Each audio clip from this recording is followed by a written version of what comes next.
드시고 마치심에 제자 중 하나가 여짜오되 주여 요한이 자기 제자들에게 기도를 가르친 것과 같이 우리에게도 가르쳐 주옵소서.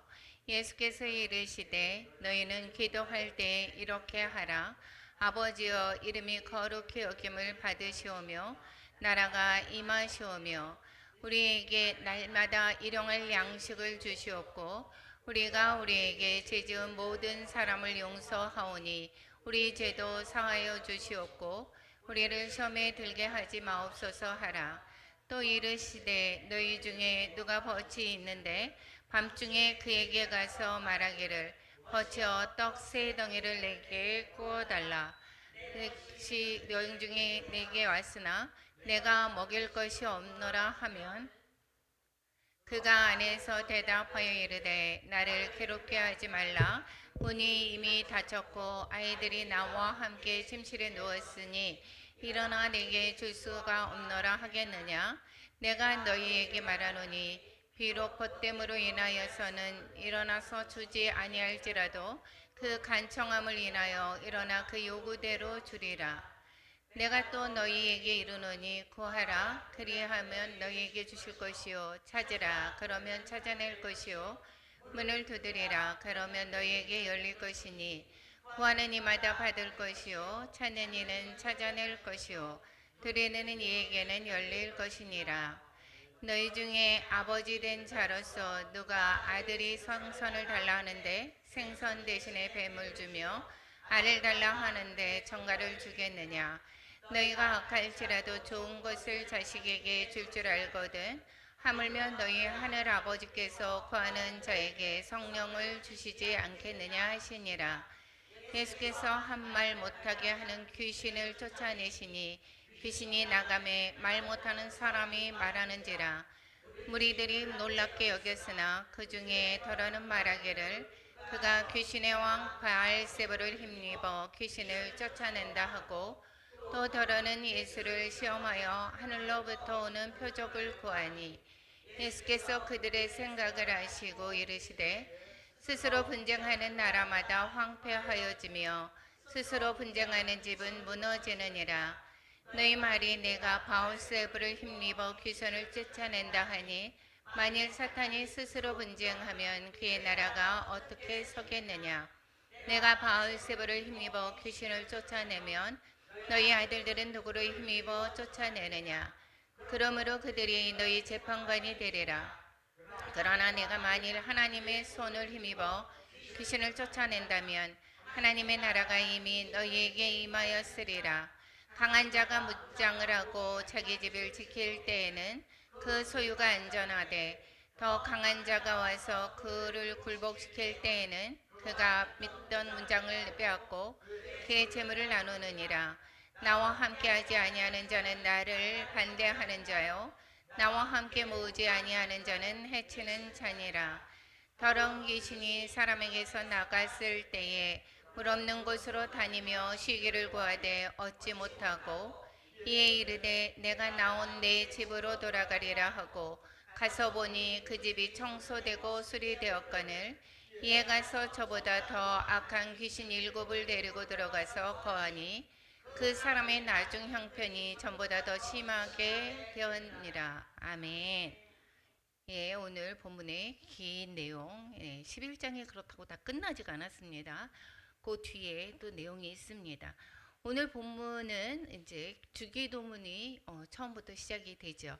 그래서 주님이 기도를 가르쳐주는 내용서부터 시작이 됩니다. 그래서 오늘은 하나님의 나라를 사는 기도의 사람이라는 제목을 가지고 함께 은혜를 나눌까 합니다.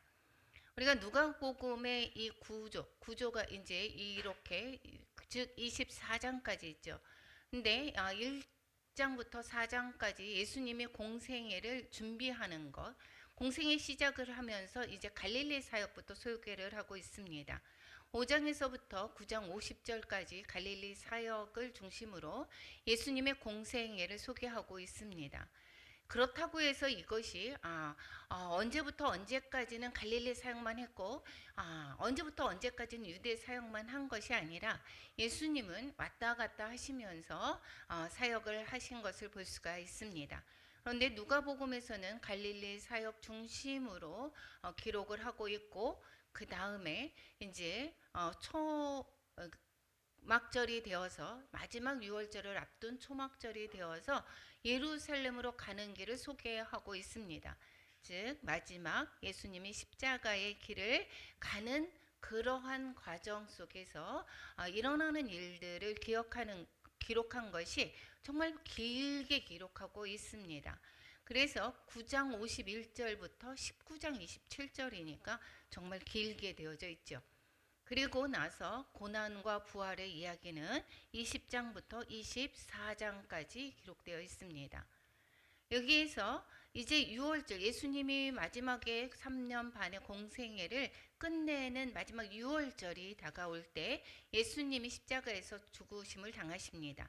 그러기 바로 전에 10월에 이제 있었던 그런 초막절 즈음에 예수님이 예루살렘으로 올라가셨다라고 하는 것이고, 그 길을 갈릴리에서 사마리아를 지나가고, 사마리아인의 비유를 통해서 이제 그 배경이 예루살렘의 길목이 되겠죠.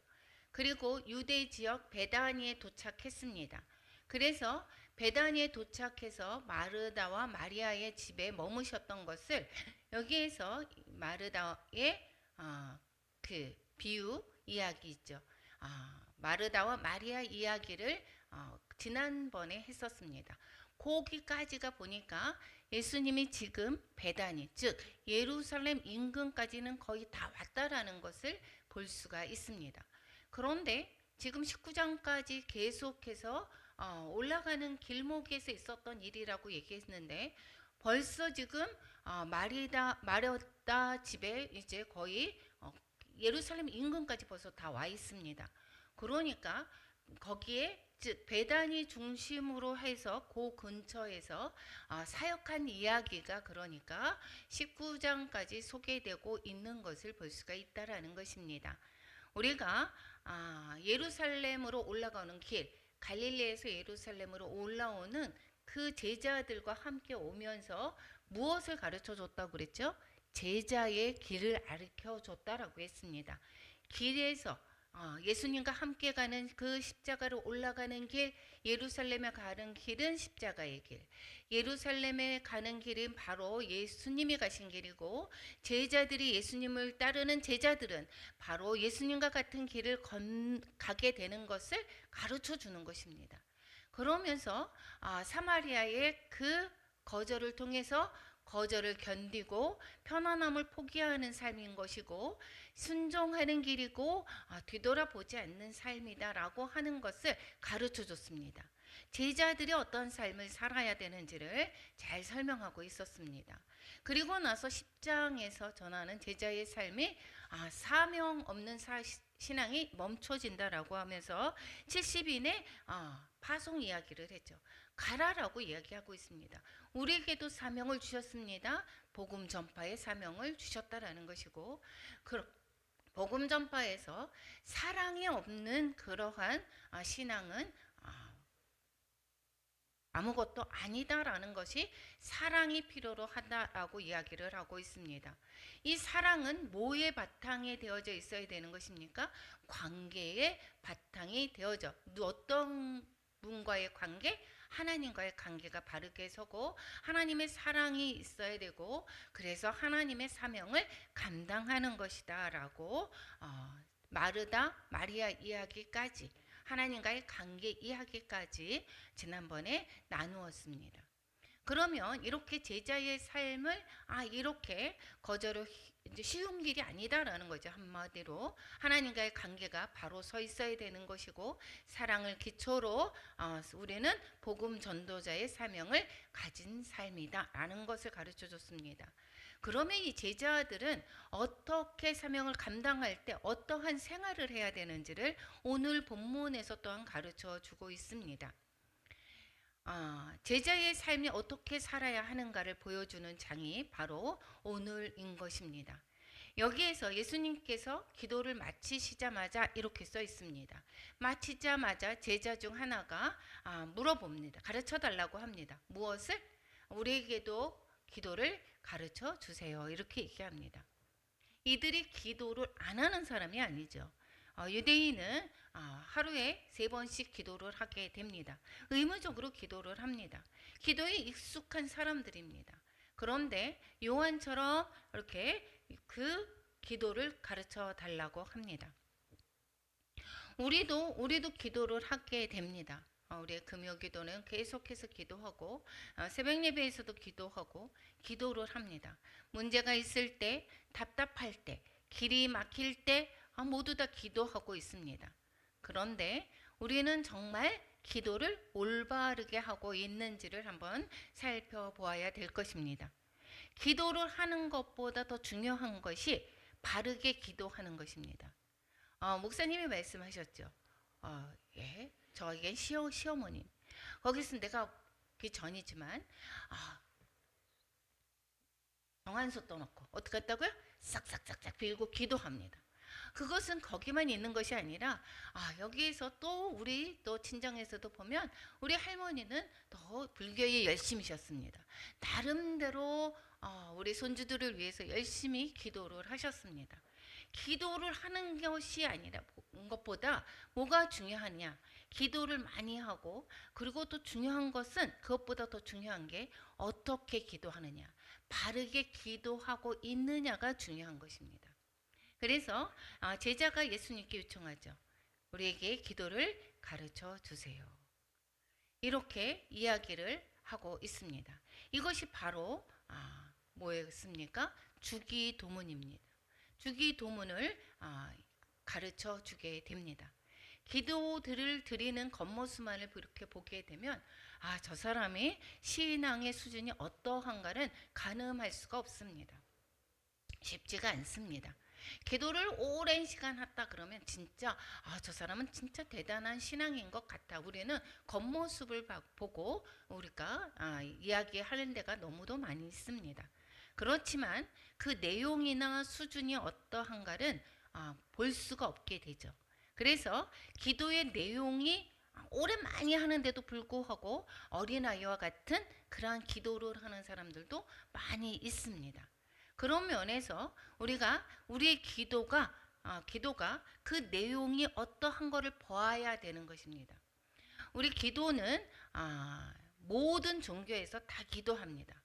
모든 종교에서 기도하는 것과 우리 신앙인이 예수님을 믿는 자들이 기도하는 것은 달라야 되겠죠. 어떻게 달라야 되는가? 이것이 벌써 시작을 합니다.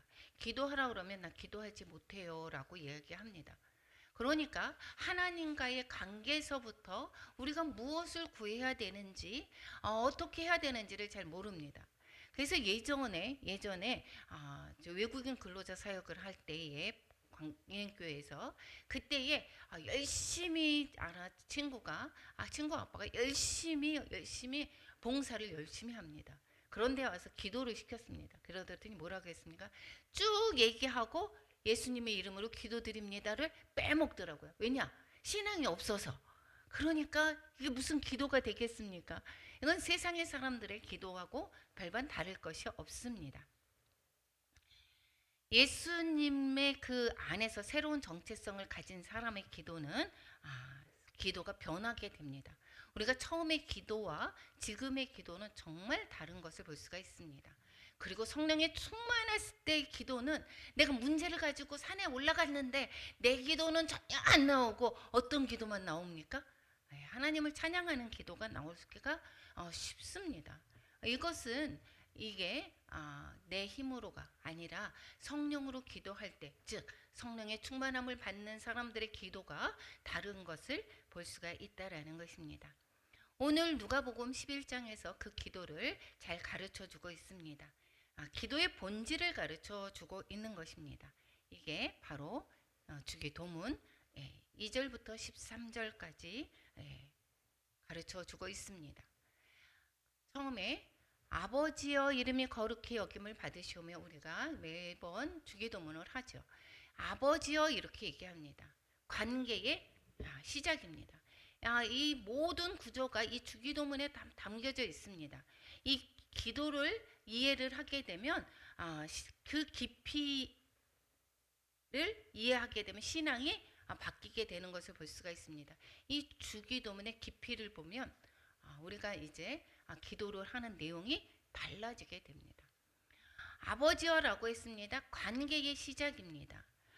기도를 시작하는데 아버지, 이 한 단어가 모든 것을 바꾼다라는 것입니다. 하나님은 멀리 계신 분이 아닙니다. 우리 아라가 요즘에 아기 출산 준비를 하느냐고 엄청 많이, 요즘에는 무엇을 하는지 그렇게 돈이 많이 들어간다고 하는, 뭐 준비하느냐고 엄청 나더라고요. 그러면서 얻을 수 있는 거는 얻었다고 얘기를 하고 당근을 열심히 찾아보고 있고 이제 그러고 있습니다. 그러면서 저한테까지 얘기를 합니다. 그래서 이런 것이 필요하다. 그렇게 한다고 보면 제가 어떻게 될까요? 제가 사줘야 되겠다라는 생각이 들지 않겠습니까? 하나님이 어떻게 돼요? 아버지, 이것이 특권인 것입니다. 멀리 있는 저 친척이 아니라는 것이죠. 아버지라는 것입니다. 그 부모는 어떻게 돼요? 우리의 필요를 얘기만 해도 하나님이 모든 것을 잘 해주고 싶은 것입니다. 관계가부터 먼저 잡아줘야 되는 것입니다. 가까이 계신 아버지라는 것입니다. 근데 우리가 보통 기도가 잘 막히는 것은 하나님이 여전히 두려운 존재, 이런 것으로 보게 되면 우리가 어떻게 해요? 야, 멀리 있는데 이것을 내가 부탁해도 될까? 내가 이것을 해주면 정말 해줄까? 이런 의심이 되지 않겠습니까? 기도는 하래. 그래서 기도를 하고 있습니다. 그런데 하나님이 해줄 거라고는 전혀 생각을 못하기 때문에 어떻게 된다고요? 기도하고 나갈 때 어떻게 된다고요? 다시 그 문제를 가지고 고민하면서 나간다고 얘기했습니다. 그런데 우리는 너희는 하나님의 자녀다, 이렇게 얘기합니다. 자녀는 어떤 것이죠? 눈치 보지 않습니다. 거리도 두지 않습니다. 숨지 않습니다. 그냥 나아갑니다. 아라가 그것을 꽁하고 얘기도 안 하고 자기 혼자서 부담되는데 엄마가 뭐 그런 것 할 것도 아니야. 얘기 안 한다 그러면 내가 모르니까 걔가 무엇을 필요한지를 모르니까 해주나요? 안 해주나요? 그런데 이것은 해달라고 한 것도 아닙니다. 뭐가 필요해. 그런데 이만큼이나 들어간대 라고 하니까 이 내 마음이 너무도 불편해서 이거는 내가 해줄게, 이렇게 이야기가 나옵니다. 받아도 되나 모르겠네. 그러면서 고마워. 그렇습니다. 부모라고 하는 것은 어떻게 해요? 내가 아버지인데 내가 정말 필요로 하는 거, 내가 하나님 이렇게 하고 있습니다 라고만 말해도 하나님 아버지는 우리의 모든 필요를 다 알고 계십니다. 내가 만약에 그런데 정도 이상으로 이것은 잘못 구하는 것 같다라고 하면 그것을 들어주지 않는 것이 기도응답입니다. 기도는 기술이 아니라 관계입니다. 하나님 아버지와의 나의 관계가, 내가 아버지를 확실하게 믿고 있다면 아버지한테 무엇을 숨기겠습니까? 그 아버지가 바로 능력의 천지를 만물을 만드신 하나님이시다라는 것입니다. 이것이 우리의 특권이다라는 것이고, 기도는 무엇부터 시작합니까? 아버지라는 것에서 시작이 됩니다. 그래서 이름이 거룩히 여김을 받으시오며, 그런데 우리의 아버지가 내가 이것을 해주세요 나 위해서 이렇게 하는 그러한 자녀들이 많기도 하지만, 무엇보다 하나님은 삶의 목적이 나의 아버지인데 그 아버지의 이름이 거룩히 여김을 받으시오며, 이렇게 우리의 목적이 그거다라는 것입니다. 내 삶의 목적, 우리의 아버지가 이름이 거룩히 받는 것, 이것이 바로 우리의 삶의 목적이다라고 가르쳐 주고 있습니다. 이제 기도의 방향이 나오는 것입니다. 기도의 방향은 하나님의 이름인 것입니다. 내의 이름이 아닌 것입니다. 내가 드높게 해주세요. 내가 저 사람 위에 올라가게 해주세요. 내가 이름을 떵떵거리게 해주세요. 이것이 아니라 하나님의 이름이다라는 것입니다. 그런데 우리가 어떻게 기도하죠? 내 문제 해결해 주세요. 내 상황을 해주세요. 내 필요를 채워주세요. 그런데 예수님의 기도는 다르다라고 했습니다. 하나님이 이름이 높아지는 것. 이것이 신앙의 본질입니다. 그래서 우리가 성령 충만해서 기도할 때에 이것은 내가 원해서가 아니라 그냥 저절로 하나님을 찬양합니다. 하나님의 이름이 거룩히 여김을 받기를 우리는 계속해서 기도하게 됩니다. 이것이 바로 우리의 기도에 우리가 하는 첫 번째의 그러한 목적입니다. 즉 우리의 삶 자체의 목적이 바로 이것이다라는 것입니다. 우리가 질문해 볼까요? 우리가 내 삶은 하나님을 드러내고 있습니까? 내 삶을 통해서 하나님이 드러내집니까? 점점 우리가 신앙이 좋다라고 하는 것은 어떻게 되죠? 내 삶을 통해서 하나님을 드러내고자 하죠. 내 삶을 통해서 하나님이 더욱더 높아지기를 원합니다. 예전에는 내가 이기적이고 욕심도 많고 이러한 사람이었다라고 하면 지금은 어떻게 되는가? 여전히 예수님을 잘 믿는다고 하고 신앙도 지났고 이제 직분도 다 받았는데도 불구하고 어린아이와 같은 그러한 신앙에서 다오다오 이렇게만 한다라고 하면 이것은 어떻게 될까요? 하나님이 드러나 보이지가 않지 않습니까? 우리의 삶을 통해서 그렇다고 해서 내 필요를 구하지 말라는 것이 아닙니다. 그런데 내 삶을 통해서 내가 점점 죽어지고 오히려 나를 통해서 하나님이 보여진다면 이것이 바로 하나님을 드러내는 것이다라는 것입니다. 그래서 우리는 이제는 저를 통해서 하나님의 이름이 높아지기를 원합니다. 하나님, 이제는 저를 통해서 그렇게 되면 어떻게 될까요? 내가 잘 나가야지 됩니다. 실은. 그렇다고 돈을 많이 벌어서 세상적으로 잘 나가는 걸 얘기하는 것이 아닙니다. 하나님의 말씀에 순종하는 삶이라는 거죠. 그래서 계속해서 우리의 삶이 하나님을 드러내고 있는가, 이것을 우리는 구해야 되는 것입니다. 그렇기 때문에 우리가 정말 세상 사람들의 보기에 초라한 모습이다라고 하면 하나님, 저의 모습을 보고 많은 사람들이 주님을 이름이 더럽혀질까 봐 걱정됩니다. 주님, 오히려 나를 이곳에서 건져 주시옵소서. 이 어려운 상황 속에서 건져 주시는 것이 하나님의 이름이 더 더럽혀지는 것이 될 수가 있는 것입니다. 우리가 계속해서 이야기합니다. 하나님이 하셨습니다. 우리가 기도했는데 하나님이 하셨습니다. 이것이 내가 간증을 하게 되면 정말 그런가 봐. 하나님이 그러신 분이신가 봐. 믿음이 없는 사람은 우리의 간증을 통해서 그 사람이 또 하나님을 알게 되는 것. 이러한 모든 것들이 삶을 통해서 하나님을 드러내고 있는 것입니다.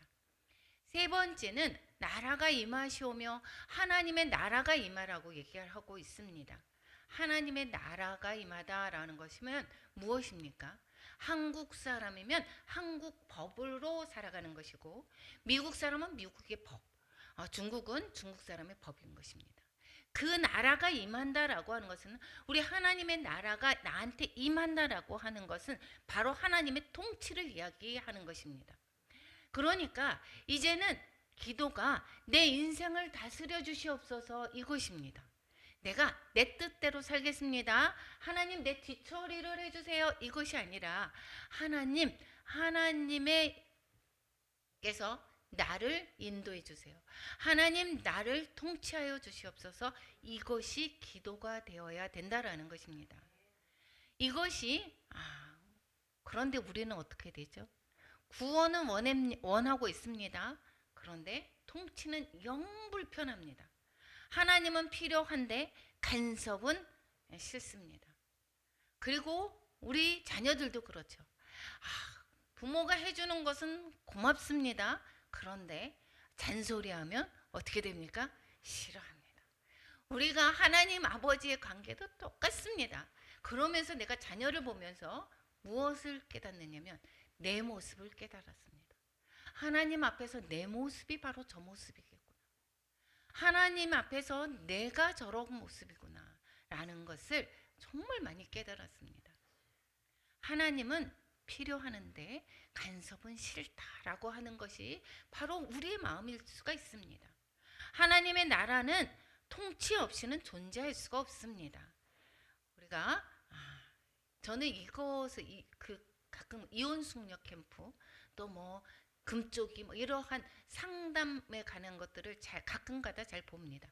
그랬을 때에 이혼 숙녀 캠프에서 저 하는 것을 이제 역할극 문제가 있어서 거기에 왔지 않았습니까? 그런데 상대방의 입장에서 서로 역할극을 하면서 그러면서 저 사람이 상대의 입장을 내가 고스란히 느껴보는 것입니다. 그런 것들이 되게 있는데 또 다른 그러한 심리극으로 치료하는 것이 뭐가 있느냐면 이제 두 마음을 한쪽과 한쪽에서 악마의 이야기를 합니다. 야, 이제 아내하고의 만약에 문제라면 야, 너 아내가 그렇게 심부름했잖아. 너 지금 그렇게 해. 너 더 패야지. 어떻게 감히 아내가 그렇게 남편을 그렇게 대들 수가 있어? 그렇게 할 수가 있어? 네가 그렇게 이렇게 한쪽에서 그 자신이 했던 행동을 그대로 얘기합니다. 그러면 또 혹간해서 한쪽에서 어떻게 얘기하느냐? 아니야. 네가 그렇게 하면 안 되지. 네가 그렇게 해서 아내가 너무 힘들었잖아. 즉 착한 역할에 여기를 해줍니다. 그러면 이 사람은 지금 본인 사람은 갈등 가운데 있습니다. 어떻게요? 이 착한 이의 말씀이 저는 이렇게 생각이 들었습니다. 하나님의 말씀으로 우리에게 계속해서 속삭이고 있습니다. 한쪽에서는 내 마음대로 해. 네 생각대로 해. 네 욕심대로 해. 이렇게 악마의 소리가 계속해서 내 습관대로 하고 있습니다. 그럴 때에 이 사람이 어떤 거를 선택하느냐? 되게 갈등합니다. 이렇게 하고 싶지가 않습니다. 그런데 아니야. 나는 이것을 선택해야 돼. 이렇게 하고 있습니다. 우리가 그렇습니다. 하나님의 통치와 계속해서 이야기합니다. 그런데 내 마음대로 하고 싶은 것이 너무도 많습니다. 야, 아니야. 내 마음속에서 야, 네 욕심대로 해야지. 너가 바보니? 너가 그렇게 됐어? 야, 그 사람들이 너희들과 또 무시하는 거 아니야? 이런 식으로 그렇게 돼서 야, 싸워. 야, 그렇게 그 사람은 뭐하러 만나니? 이런 식으로 우리가 내면에서 나를 세상에 악한 소리가 들릴 수가 있습니다. 그리고 때로는 하나님의 음성이 들릴 수가 있습니다. 그렇게 하는 거냐? 하나님은 사랑이야. 그 사람을 용서해. 그 사람을 품어줘. 그 사람을 긍휼히 여겨줘. 네가 그 사람을 보듬어줘. 이런 식으로 얘기를 할 때에 우리가 어떤 것을 선택하느냐에 따라서 내가 하나님의 통치를 받을 수도 있고 내가 내 생각대로 할 수가 있습니다. 이것이 바로 하나님의 나라가 임한다라고 하는 것은 내 생각과 내 뜻을 내가 따라가는 것이 아니라 하나님의 음성을 듣는 것입니다. 하나님은 우리를 손해보라고 합니다. 제자의 길 어떤 거라고 그랬습니까? 힘든 것을 선택하는 것입니다. 내가 고난의 길입니다. 거기에서 다른 사람들에게 인정받지 못하는 삶이 될 수도 있습니다. 그럼에도 불구하고 우리는 어떠한 것을 달콤한 소리가 들릴 수가 있습니다. 하나님의 통치의 소리를 듣는 것. 이것이 바로 하나님의 나라가 임하는 것입니다. 하나님의 통치를 받는다라는 것입니다. 그리고 일용할 양식을 주옵시고라고 이야기를 합니다. 의존의 훈련입니다. 여기 일용할 양식을 주시옵소서. 일용할입니다. 하루에 필요한 양식이라는 것이죠. 오늘의 양식이라고 했습니다. 예. 우리는 며칠의 양식을 구하면 얼마나 좋을까? 그래서 만나가 떨어질 때 어떻게 했습니까? 그날의 것을 거뒀습니다. 더 많이 거둔 것은 어떻게 됐죠? 남은 거 다 썩었습니다. 광야에서 만나를 줄 때에 그날 거를 줬습니다. 그럼 그 다음 날 안 오면 어떡하지? 만나가 안 내리면 어떻게 하지? 그것이 아니라 전적으로 하나님을 의지하게 하는 것입니다. 하나님과 매일매일 연결이 되어야 되기 때문에 일용할 양식을 구하는 것입니다. 그런데 우리의 현대의 삶은, 신앙은 반대이죠. 어떻게 되죠? 예. 미리 노후 준비도 해야 되는 것이고 하나님 없이 살 수 있는 구조입니다. 내가 미리 세상에서 스스로 내가 해결을 하고 스스로 미리 준비해서 어떻게 하냐. 하나님이 필요하지 않은 세상이라는 것입니다. 그래서 기도가 사라지게 됩니다. 하나님을 의존하지 않아도 되니까. 즉 우리의 필요가 사라졌기 때문에 우리가 기도하지 않는 경우가 많습니다. 그래서 우리가 하나님이 우리에게 고난이 내게 유익이다라고 하는 것이, 우리가 고난을 내었을 때 하나님 앞에 나오게 됩니다. 하나님 앞에서 우리는 기도하게 됩니다. 그것이 바로 우리에게 은혜다라는 것입니다. 그래서 우리는 때로는 내게 왜 이런 일을 주십니까? 라고 항변할 수도 있습니다. 그런데 그때에 우리를 더욱 하나님을 의존하게 하고 하나님의 사람으로 훈련시켜가는 것을 볼 수가 있게 됩니다. 그리고 죄를 사하여 주시옵고 이렇게 이야기하고 있습니다. 죄를 사하여 주시옵고는 관계의 회복입니다. 관계의 회복, 죄는 단순한 행동이 아닙니다. 관계를 깨트리게 됩니다. 그래서 기도에는 반드시 어떻게 해요? 회개가 포함이 되는 것입니다. 먼저 하나님과의 관계가 죄로 인해서 끊어지게 되고, 사람과의 관계에서도 어떤 사람의 잘못으로 말미암아, 죄로 말미암아 관계가 끊어지게 됩니다. 그런데 이것은 우리가 관계 속에서 중요한 부분이, 우리가 용서해야지 어떻게 돼요? 다시 결합이 됩니다. 용서하지 않으면 저 사람이 싫은데, 그래서 어떻게 되냐면 우리의 마음이 불편합니다. 그리고 관계가 이어지지 않으려고 합니다. 피해버리죠. 이것이 우리가 용서하지 못할 때 그렇게 됩니다. 그렇게 되면 용서하지 않는 사람은 기도가 막혀 있다라고 얘기를 하고 있는 것입니다. 여기에 뭐라고 써 있습니까? 모든 사람을 용서하오니, 우리에게 죄 지은 모든 사람을 용서하오니, 우리가 용서하듯이 우리 죄도 사해 주시옵소서, 이렇게 기도하라고 얘기합니다. 즉 우리는 회개가 필요하고 또 반드시 용서가 필요한 것입니다. 용서하지 않는 사람 기도가 막혀 있다고 했습니다. 그리고 시험에 들지 않게 하옵소서 그럽니다. 영적인 현실입니다. 우리는 날마다 신앙의 전쟁 속에 있습니다. 근데 우리가 영의 눈을 안 보면 우리가 전쟁 속에 있는지를 잘 모릅니다. 때로는 홈쇼핑을 보다가 유혹이 듭니다. 그것도 필요한데 없어도 삽니다. 그런데 우리가 늘 유혹하죠. 그리고 어떻게 해요? 여러 가지 유혹이 있습니다. 그리고 시험에 들게 됩니다. 세상은 얼마나 화려합니까? 그리고 친구들의 또 남편들은 왜 이렇게 잘하는지 모릅니다. 또 어떻게 돼요? 남의 집은 왜 이렇게 또 잘 사는지 몰라요. 이렇게 매일같이 우리는 그 소리 듣고 나면 어떻게 될까요? 먼저 부부싸움도 해야 되고 마음이 불편합니다. 이렇게 유혹, 시험, 넘어짐이 있습니다. 이것은 신앙은 늘 전쟁 가운데 있다는 것입니다. 그래서 우리는 매일의 보호가 필요합니다. 매일 보호가 필요한 것입니다. 내 주의 보혈로 우리를 머리부터 발끝까지 덮어주세요. 우리의 자녀들을 덮어달라고 얘기하고, 우리는 주의 매일의 보호가 필요합니다. 그래서 시험에 들게 하지 마시옵소서, 이렇게 기도해야 되는 것입니다. 나는 강해. 제가 동기한테 복음을 전했습니다. 예수님, 약한 사람이 하나님을 믿는 거야. 나는 강해서 상관없어, 이렇게 얘기해요. 나는 강하지가 않습니다. 강하다가 아니라 나는 지켜져야 한다는 것입니다. 누가 지킵니까? 하나님이 나를 보호해 주셔야 되는 것입니다. 그래서 오늘 13절까지 우리가 뭐라고 써 있습니까?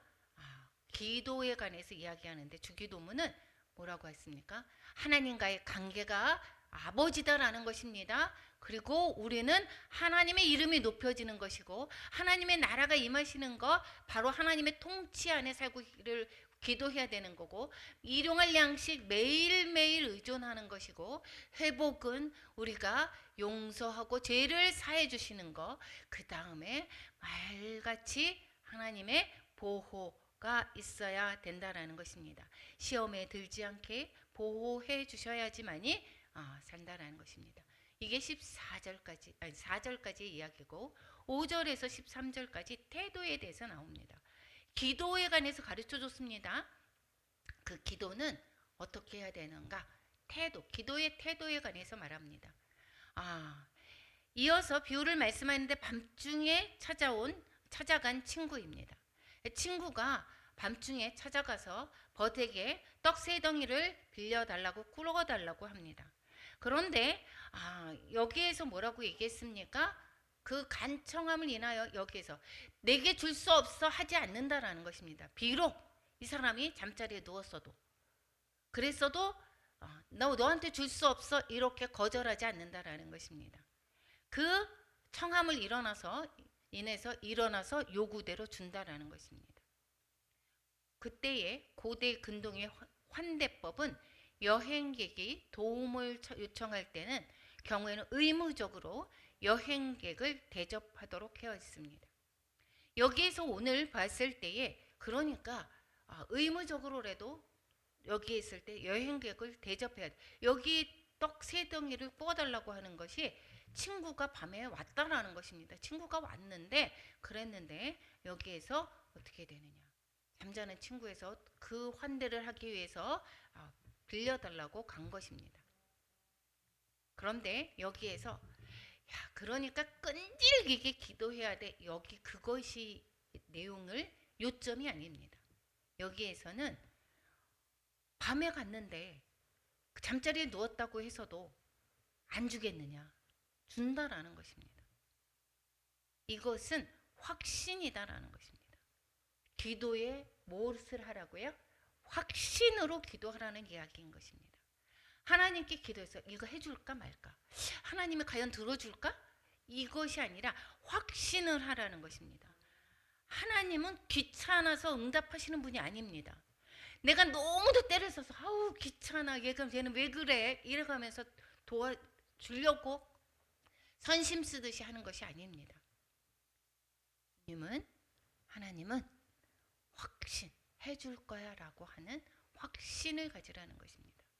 그래서 9절에서 또 이야기합니다.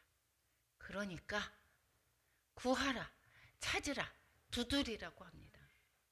구하는 이마다 받을 거고 찾는 이 찾아낼 것이고 두드리는 이에게 열린다라고 말하고 있습니다. 그리고 가장 중요한 이야기 뭐라고 얘기합니까? 성령을 주지 않겠느냐라고. 육신의 아버지도 가장 좋은 것을 주는데 아버지께서 성령을 주시지 않겠느냐 이렇게 말을 하고 있습니다. 성령을 주시지 않겠냐, 이것은 바로 무슨 소리냐? 문제 해결이 아니라 또 상황 변화가 있을 거야. 내가 강구하는 대로, 내가 떼쓰는 대로, 하나님께 이야기하는 대로 다 문제 해결이 될 거야. 다 상황이 변화될 거야 라는 것이 아니라는 것입니다. 하나님 자신을 주겠다는 것입니다. 왜 그럴까요? 우리 자녀들이 어떻게 강구합니까? 나 게임기 사줘, 나 무엇을 사줘. 우리 자녀 키울 때 그렇지 않습니까? 그걸 모두 다 들어줍니까? 우리 자녀를 위해서 가장 선한 방향, 가장 좋은 것을 주시지 않겠느냐, 그러면서 성령을 주시지 않느냐 그 말씀하십니다. 내게 가장 좋은 것, 내가 이것을 간구했습니다. 그것을 간구한 것보다 더 좋은 것으로 주시기를 원하신다라는 것입니다. 우리는 이 문제만이 없어지기를 원하는데 하나님은 이 문제를 통해서 사람을 변화시킵니다. 근본 것을 치료하십니다. 우리 아버지 되시는 하나님께서 좋은 것으로 채워주시는 것을 믿으시기 바랍니다. 실제 삶에서 이러한 기도를 정말 확신의 기도를 하기보다는 뭐라고 합니까? 여전히 내 수고와 노력으로 삶을 채우는 방법을 선택하고 있습니다.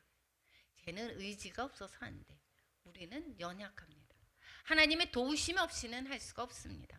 성령을 주시지 않겠느냐? 내가 강구해야 됩니다. 성령이 주실 때 성령께서 나를 어떻게 돼요?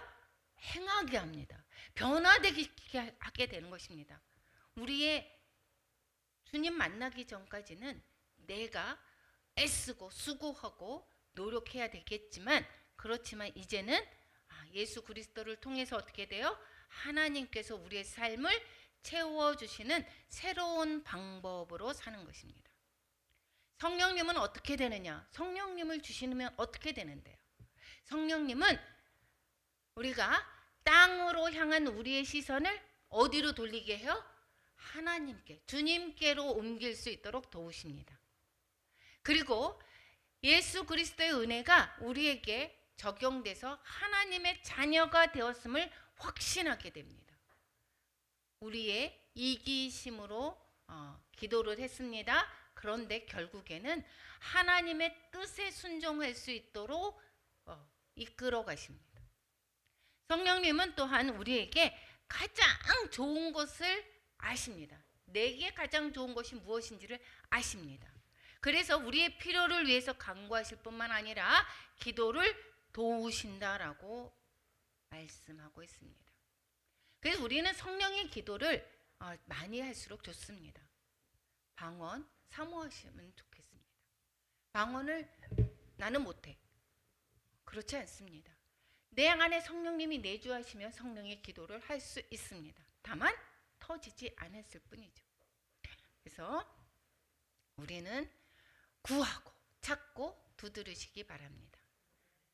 하나님께서 오늘 하루도 우리에게 가장 좋은 것으로 채우실 것을 믿으시기 바랍니다. 기도 없는 삶의 위험에 관해서 말씀하고 있습니다. 한 말 못하는 귀신이 이제 쫓아냈습니다. 14절에서 16절까지 보게 되면 못하는 귀신을 쫓아냈습니다. 그래서 귀신을 쫓아냈더니 그 귀신이 사람들이 오해하고 있습니다. 어떻게 됐다고요? 한 번은 마귀의 우두머리인 바알세불을 힘입어서 귀신을 쫓아냈다고 얘기하고 있습니다. 또 두 번째, 예수님을 시험할 목적을 갖고 이런저런 표적을 구하기도 했습니다. 그러니까 예수님이 말씀하고 있습니다. 그들의 생각을 아시고 그들의 생각이 어떻다는 것, 예수님을 오해하고 있다는 것을 아시고 그리고 이야기하고 있습니다. 귀신을 쫓아냈는데 거기에서 마귀 그의 집에서 마귀를 쫓아내는데 어떻게 바알세불이 힘입어서 쫓아냈으면 자기네 집끼리 싸운 것인데 그렇게 되면 붕괴되는데 그러겠냐 이렇게 얘기하고 있습니다. 즉 한편이라면 분쟁에서 되겠습니까? 라고 하는 것입니다.